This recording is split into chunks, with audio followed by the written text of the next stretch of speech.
Good morning, everyone. It's Tuesday the 7th of October and this is your news today. Coming up, Donald Trump urges negotiators to move fast as Gaza ceasefire talks get underway.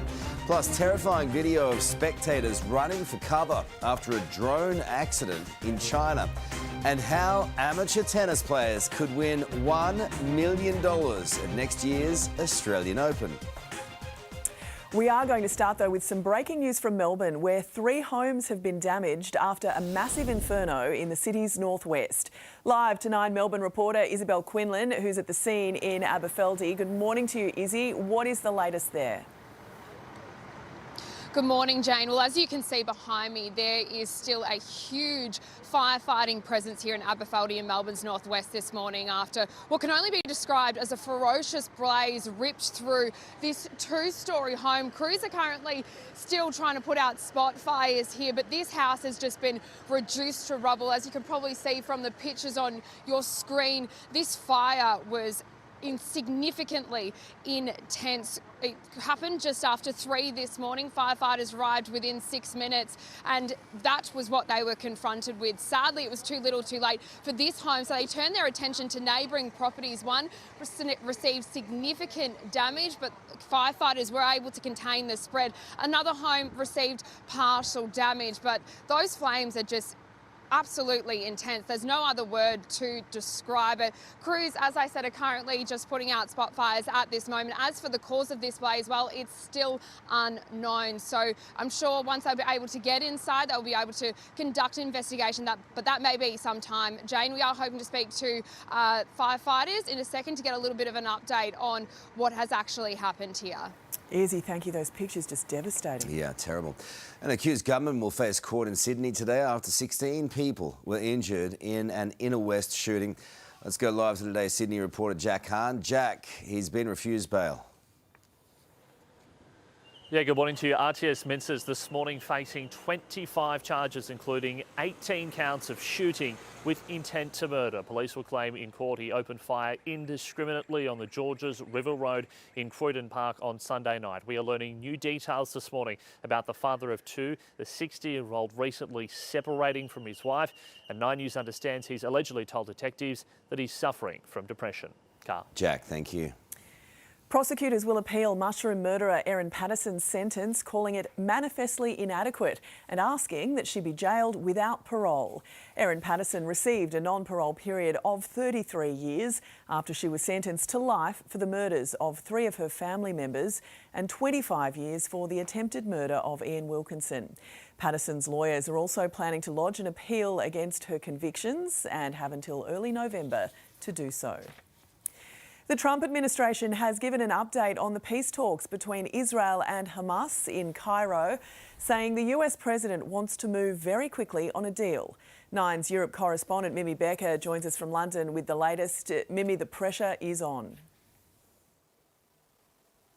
It is, Jane, and negotiators are trying to secure phase 1 of Donald Trump's 20-point peace plan, and that would release all the remaining Israeli hostages in exchange for Palestinian prisoners. So far, Hamas has agreed to some, but not all conditions in the deal.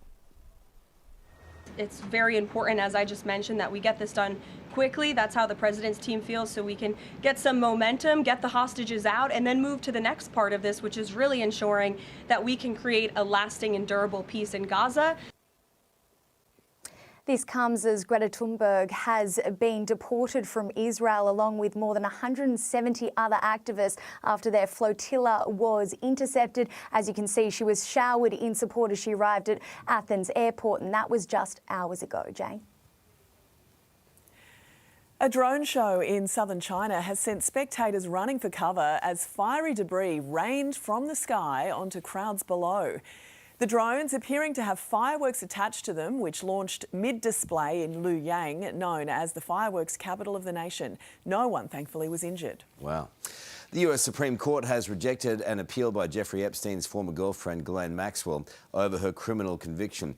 The British socialite was sentenced to 20 years behind bars in June 2022 after she was convicted on sex trafficking charges.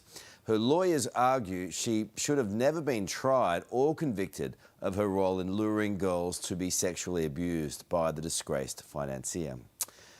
Jack Osbourne, the son of heavy metal icon Ozzy Osbourne, has opened up about his father's death. In an interview with Good Morning America, Jack said the outpouring of love and support his family has received has been overwhelming and unexpected. That has been such an interest, like a level that none of us could ever really.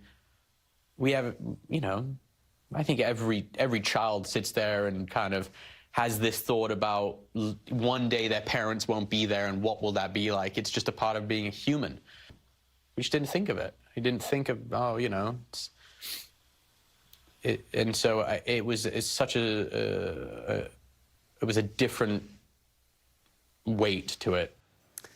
Ozzy died on July 22, just 17 days after he performed at a farewell concert in Birmingham. A former SES volunteer aiding the search for missing South Australian boy Gus says he believes there is zero evidence the boy is on the property. Live now to Today Adelaide reporter Bianca Wiley. Bianca, he's also, though, ruled out any conspiracy theories. Good morning to you, Jane. Well, volunteer Jason O'Connell has said there's no birds or prey or foxes in the area that could have taken him. It's now been 10 days since little Gus was seen playing on his homestead, and Jason says he and his partner have spent more than 90 hours searching, and so far only that one footprint has been found.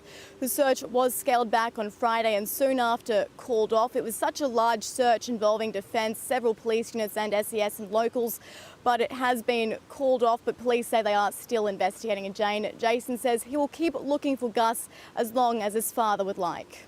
Bianca, thank you. A damning report has revealed the Gold Coast needs more shelters and better infrastructure in the wake of Cyclone Alfred. The action review by the local council says evacuation centres could have fared a lot worse if the weather system hadn't weakened before making landfall.